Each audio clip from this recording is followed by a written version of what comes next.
lawsuits, people losing money, hiring attorneys, broken relationships, and a failed project. Real estate can be scary and frustrating at times, and here's a little cautionary tale of what can go wrong from the perspectives of everybody involved in a real estate deal.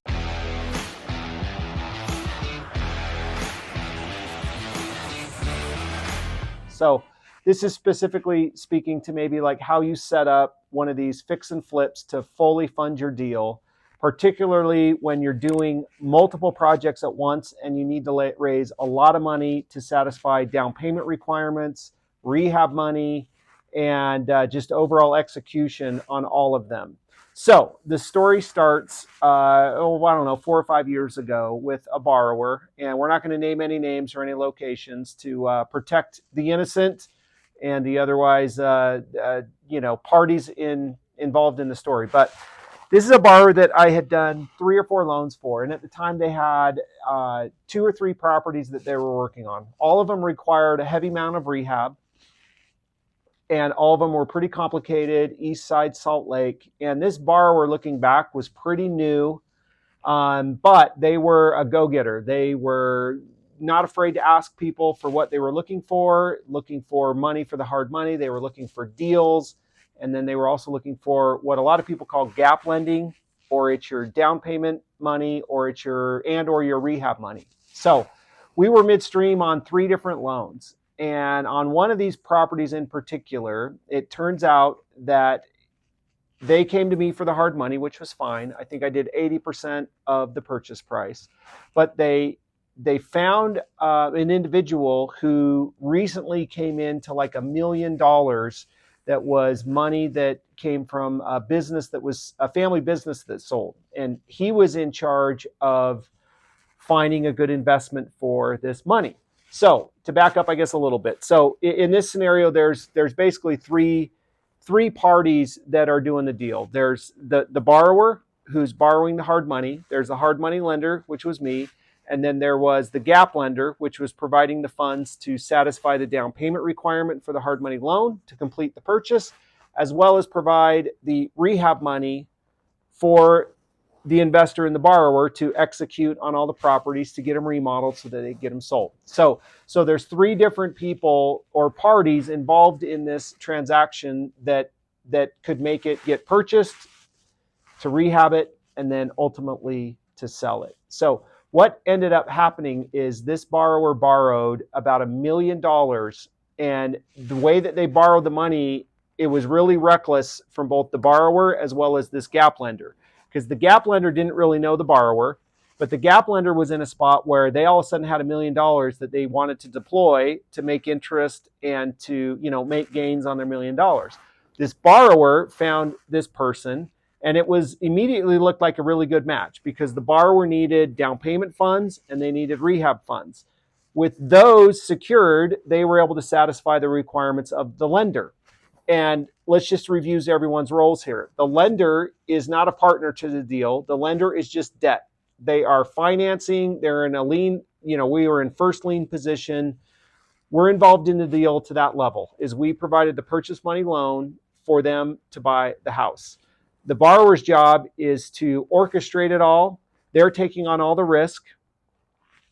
They're going to reap the rewards of the profit, but they're also should reap any losses. But what they did is they kind of transferred their financial, responsibility to this individual had the $1 million that was going to provide the down payment and the rehab funds. So his job is totally separate. He's got to look out for himself ultimately, so he can wisely put the right documents in place, whether it be as a secondary lien holder. But what he decided to do, and both of these people were pretty novice, relatively new investor, borrower, and definitely new person involved in investing in real estate. So he didn't really know what he was doing. This borrower didn't really know what they were doing, but they were in good faith, at least at the start, had this plan where this guy's money would go towards the down payment and then the rehab funds. So in reality, what really happened was they had some really loose, bad contracts together. He didn't properly secure himself as a lien holder. They just did some joint venture agreement where they were going to pay back the money when the property's sold at a certain interest rate or profit share. And then my role, of course, as the lender is just kind of sit back and hopefully wait till they get it all done and then pay me off, right? So what really happened though was a certain portion of this $1 million was used directly to provide the down payment funds to complete the transaction. So those funds did actually go to where they were supposed to go. But what ended up happening is the majority of this guy's funds were recklessly used by the borrower to really maybe complete one and a half of the houses. But then even to this day, I really don't know where the rest of the money went. My suspicion is that these guys got into a jam where they were continuing robbing from Peter to pay Paul on different deals. They probably commingled some of this money and didn't account for it. I'm guessing they probably used some of it for, living expenses, maybe, entertainment, but they did not properly use the money for what it was supposed to go to, which was to rehab the properties. Now, part of it could have been that their other properties, they spent more than what they should have. But what happened was a game of kind of lying and leading people along that they were starting on the project next. They were really excited about it. But really what was happening is they were just delaying the inevitable, which was going to be, it was going to be revealed that pretty much the borrower and investor lost all of this guy's money. So this guy ended up losing about $1 million because what happened was all of a sudden everybody realized that there was probably something inappropriate going on with the investor and borrower in how they were handling the funds. The projects were stalled. There was no more money to finish the projects. And so what I had to do was I ended up having to foreclose on 2 out of the 3 properties. They were able to manage to sell one of them. And so now the lender's in foreclosing on these properties. The lender's in a good spot because we required, a 20% down payment. And so there was still potential value in these properties if someone that knew what they were doing could come in and actually do the rehab that was supposed to be done, which wasn't done.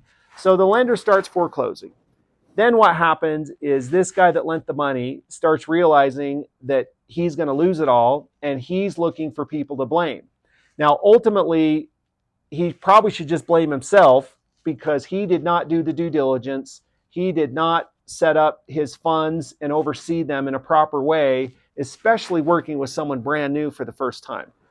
The borrower, now they start getting slippery. I don't know where they went. They stop responding to phone calls. And so now this guy hires an attorney who just starts suing everybody, including the lender, including the borrower.